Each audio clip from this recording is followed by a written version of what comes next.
As a music therapist, one of the first experiences I had in intensive care unit was with a 20-year-old redhead who was brought into our hospital brain dead. She was several months pregnant, and our hospital decided to maintain her body on life support until the child could be safely delivered. And the intensive care nurse asked me to see the baby. She knew that the mother would never be able to provide any stimulation or nurture. Now, I know that music therapy is an evidenced profession, but I tell you, at that time, I could not remember anything anyone taught me about working with someone who had no brain activity. So when I was walking into the intensive care unit, I did not know what to expect. And when I pulled the curtain back, my legs were wobbling. I walked over to her bed, and I saw this little lump in the middle of her belly. And I just gently placed my hands right over that little lump. And I began to sing. He's got the whole world in his hands. He's got the tiny little baby in his hands. And that baby began to dance under my fingers. I felt little knees and elbows rolling. I felt stretching.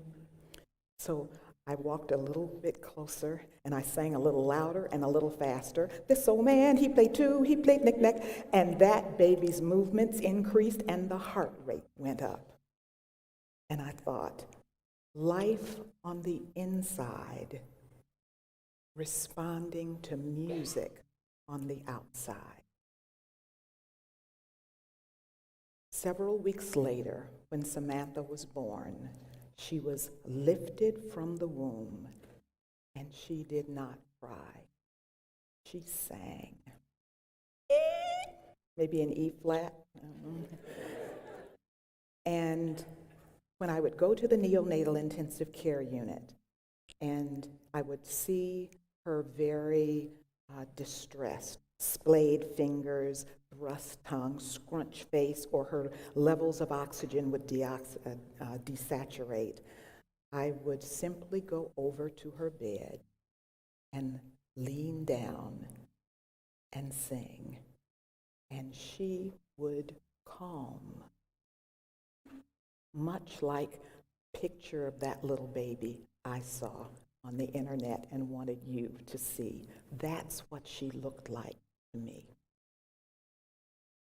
It may surprise you that music therapy is genuinely a credentialed and degreed profession since 1950. There are over 70 colleges and universities that offer the degree, and there are over 7,000 plus of us throughout the United States and abroad that offer music therapy in so many ways, in multiple places such as hospice, prisons, school systems, pain clinics, nursing homes. And we do so with much passion. One of the ways that we provide music therapy, I want to share with you. I have seen music, the effects of it, in some of life's most complex and fragile moments. Many of those have been in a hospital. For over 4 decades, I have witnessed the healing power that music can have. I'd like to share some of those with you. So go with me to the Seidman Cancer Center. It's at University Hospital's Case Medical Center in Cleveland, Ohio. And I want you to go to the 5th floor with me. Mr. Z is there.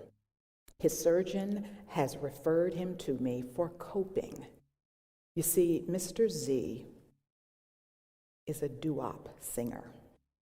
And he has all the moves that a doo-wop singer has, and a smile that is electric. But he is going to have a total laryngectomy.